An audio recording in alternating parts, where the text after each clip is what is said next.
Welcome to new TV Telugu. తన తండ్రి party అధినేత కేసీఆర్ కు రాసిన లేఖ బయటకు రావడంపై బీఆర్ఎస్ ఎమ్మెల్సీ కవిత మరోసారి తీవ్రంగా స్పందించారు. ఈ రోజు మీడియా ప్రతినిధులతో నిర్వహించిన చిట్ చాట్ లో ఆమె పలు కీలక వ్యాఖ్యలు చేశారు. తాను రాసిన లేఖ ఎలా బహిర్గతమైందో, దీని వెనుక ఎవరి ప్రమేయం ఉందో తేల్చాలని ఆమె డిమాండ్ చేశారు.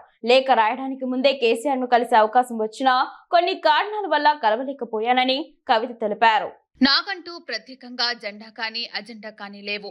బీఆర్ఎస్ నా పార్టీ, కేసీఆరే నా నాయకుడు అని కవిత మరోసారి తేల్చి చెప్పారు. పార్టీని కాపాడుకోవడమే తన ప్రధాన లక్ష్యమని ఆమె అన్నారు.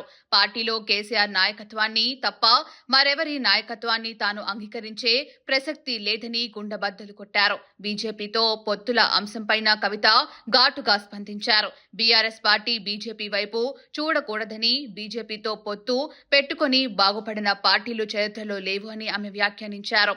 బీఆర్ఎస్ ను బీజేపీలో విలీనం చేస్తామంటే అసలు ఒప్పుకునేది లేదని ఆమె స్పష్టం చేశారు. పార్టీలో నెలకొన్న సమస్యలు, పుట్టుకొస్తున్న కోవటుల గురించే తాను అధినేతకు లేఖ రాశానని, ఇందులో తప్పేముందని ప్రశ్నించారు. ఎన్నో ఆవేదనలు భరించలేకే ఈ లేఖ రాయాల్సి వచ్చిందని తెలిపారు. నా మీద దృష్టి తగ్గించి ముందు లేఖను లీక్ చేసిన వారిని పట్టుకోండి అని పార్టీ అధిష్టానానికి ఆమె హితవు పలికారు.